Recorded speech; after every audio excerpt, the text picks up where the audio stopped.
Got an oldie here, folks. 08 Buick. It's a Lucerne. It's got the big 3.8. This money light's on. I put a power maintainer on it, or battery maintainer. And we got the Altel firing up here. We're gonna give her a quick little scan. With or without air pump, it says. Find our emissions tag. Man, I stuck it way up under the hood here.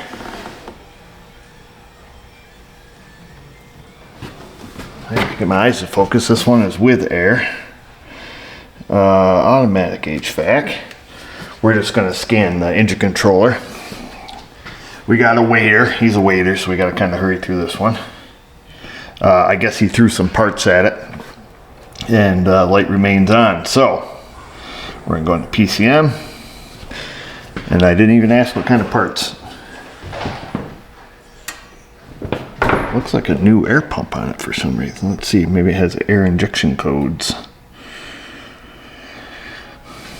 Let's see what it says here. Try to get you guys out of the glare. I think I left the key on.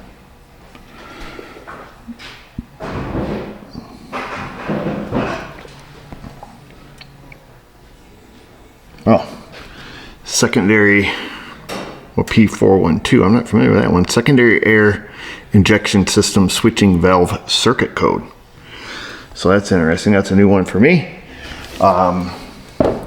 I've seen these secondary air valves back in the day. I don't see too many 08s anymore. I've seen these things go bad.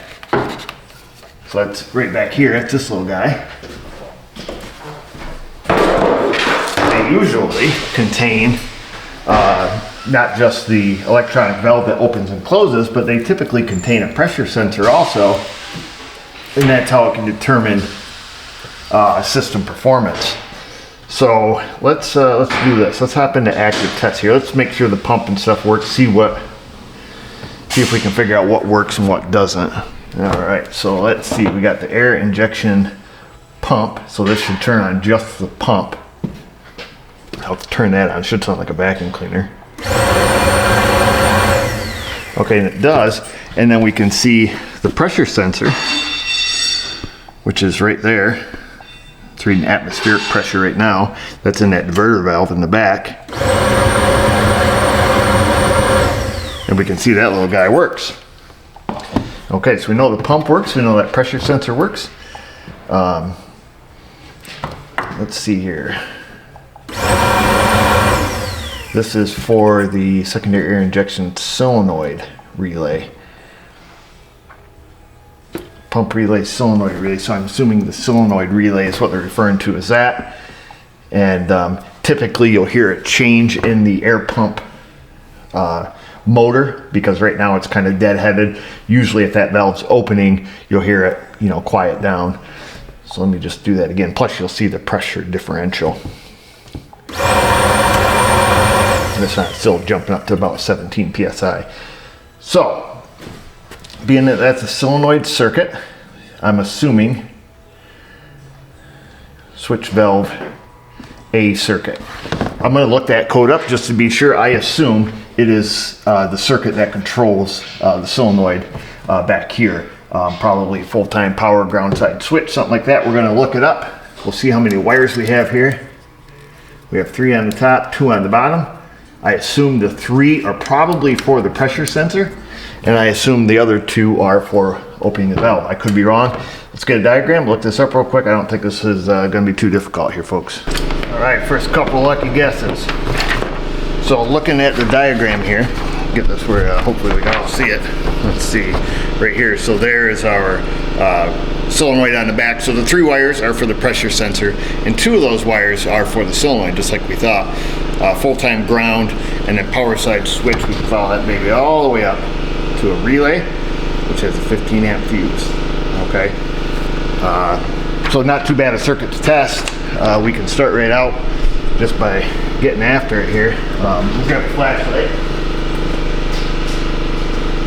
And so what are the possibilities? It's a circuit code. It's not a specific circuit code as far as short or open. Could be either one. We're going to go, let's see, I think it was pink. That pink, black, black, white right here. Oops, let me grab a different, grab my wrong test light. So we're gonna jump right in here. We're gonna just probe those two wires, the two controls here. Let's see if we can find them right here. Just very gingerly front probe them. All right, and then we're gonna use the scan tool to kick the solenoid on and just see if our test light lights up. If it does, then we'll just check for an open in that valve. Oops, hit the wrong button here.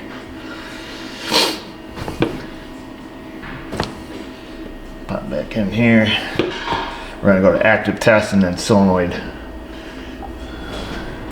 relay.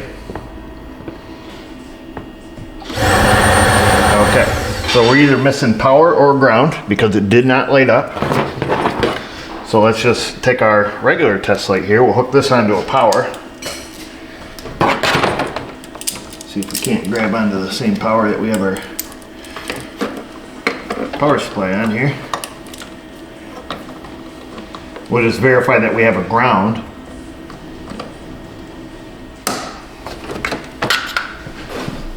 Which should be, I guess we can touch either one of them, is fine. Okay, let's see here. This is our ground, and it appears that we have a ground because it lights up our light, albeit low current. The lights are up. So, what's that tell us? That tells us that we have either a blown fuse or a broken wire. If I can hold this far enough away from my face, we can see it says air solenoid fuse 5, underhood junction box, right hand engine compartment, 15 amp. So that must be over here. Let's see, we'll have to take that one off. Take that one down. Stick that back on there. We don't want our battery going dead, so we'll turn our power supply back on. And that said fuse number 5. Which you can see the legend in there, so top right, I don't know if you see it with the glare or not, but over here in the top right is number 5. With that guy there, grab some pliers. Actually, before we yank it out, just in case we're dealing with a bunch of corrosion and junk, let's take and let's just check it. Last thing we want to do is touch it and then find out it starts working. So here it is, number 5. Wait a minute, that's only going to have power probably when the relay's on, is it? Nope, hot at all times.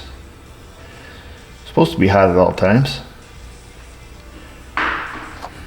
Okay, that's interesting. Make sure our test light works.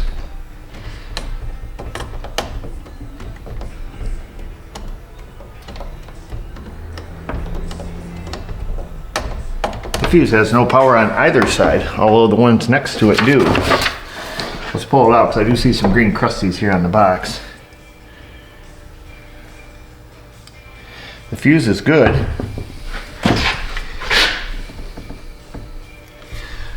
That's pretty interesting, huh? Let me grab a T-pin here. Let's see, I'm gonna go in that box a little bit deeper. No power on that leg. That's interesting. Okay. Okie dokie. Well, let me show you something. I think we're going to find the problem in the bottom of this fuse box because I'll show you what I'm thinking. I wonder what this fuse is. This number 10 or the number 4 here, AC clutch 10 amp. That one doesn't light up either. The other 3 in this row do, but number 4 and number 5 fuse do not light up. Number 5, let me just make sure it agrees here. Yeah, air solenoid 15 amp. And I know the power supply feeding that fuse is good, and I'll tell you why. So here's why. Let me get a pointing apparatus. See, I'm looking at my grubby finger. So this fuse right here doesn't have any power on it, but this fuse does. Okay, this is the 50 ampere that runs the air pump motor itself. We know that fuse has power because the motor turns on. So we're missing power on this leg here in the fuse box, if that makes sense, because we have no power on this fuse at all. So somewhere's under the fuse box or built into the fuse box, that is missing power. That's no good. I wonder, I think the best thing to do is to take this fuse box out, which I think we can. Let me go talk to my customer first, and then second of all, I think we can prove our hypothesis that we have by doing something. Let's do something. Grab a jump wire here. Jump it to power. I've got the power. There we go. There's that. Let me move you guys so we can all see here if this works. We're gonna want this. I'm gonna give that fuse a little bit of juice. Juice it up. Well, let me make sure my fuse jump wire here is any good. It is, okay. Alright, our fuse is powered. That test light up here, whoops. If we plug her back in, it should light up, providing nothing else is wrong. Let's see. Whoa. Whoa. Whoa. Why are you lighting up right now? Wait a big minute. Why is that lighting up right now? Does that mean the relay's latched? Why is that lighting up? Where's my wiring diagram? You shouldn't be lighting up right now.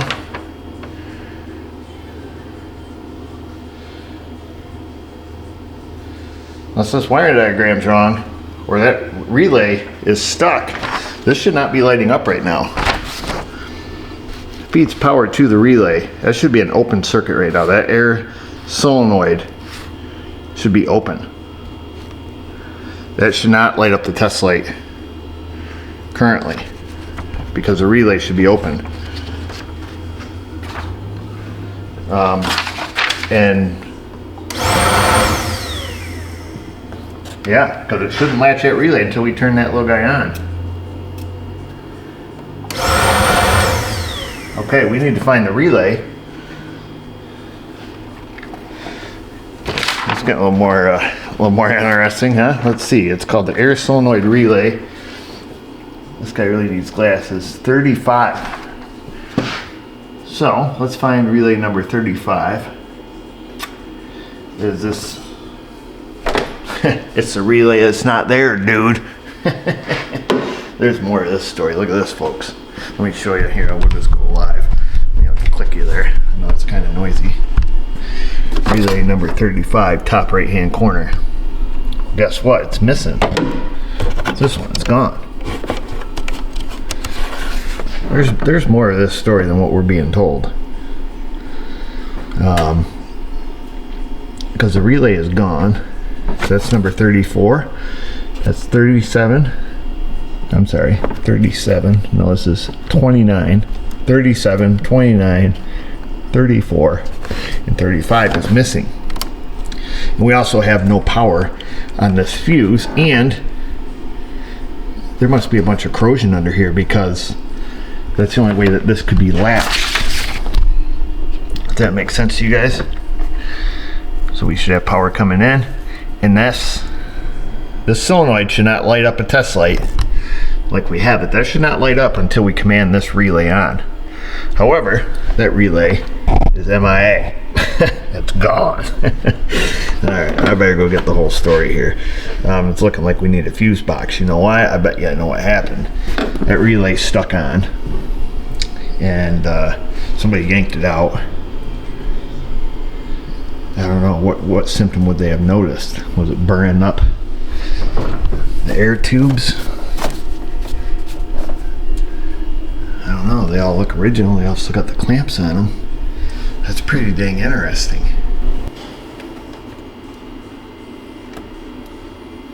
So what's curious is inside this relay, I'm just checking, there's 4 pins in that relay. 2 of them are hot.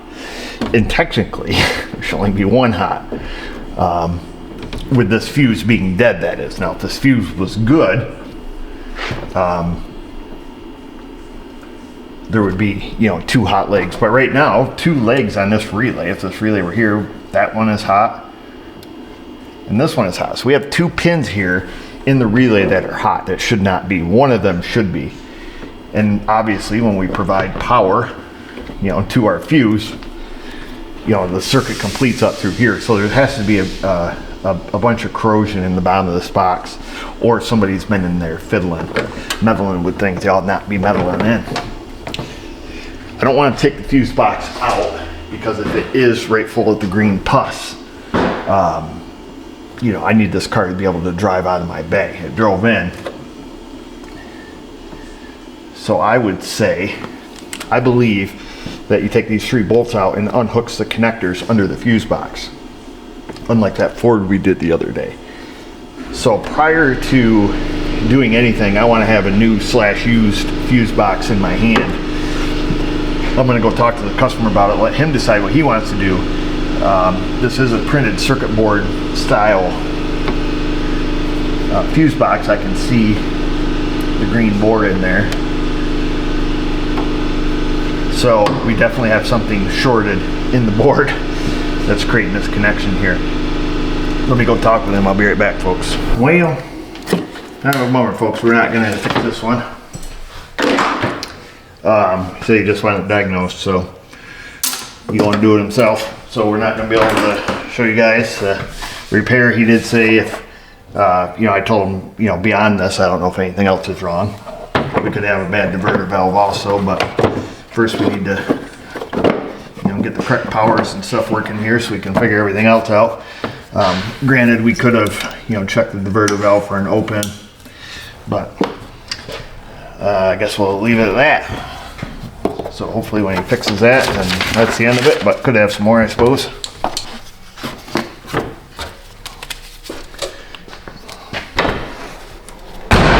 Can't fix them all, folks. And I can't blame the guy. He just wanted it diagnosed. He does some of his own, parts changing and stuff. So he's going to go to the junkyard, get his own fuse box, put it in, and he said if he has any problems beyond that, he'll bring it back to us. He was well aware of the fact that, I did not check the diverter valve itself to make sure it could open and close and that it may be, stuck shut. However, we need to get good control going to it first. And it's more than obvious there's, a short in the fuse box plus an open. There's an open to the fuse, and then there's a short in that relay circuit, which I have no idea where that's getting its power from. So that could be, shorted to another circuit in there. So it could be a big old mess. He did appreciate us not taking the fuse box out and rendering the car useless. So that's it. Hope you guys didn't find this video useless and head in that comment section. Give me questions, your comments. Find us on the Insta, the Facebook. Just remember, viewers, if I can do it, you can do it. Thanks for watching.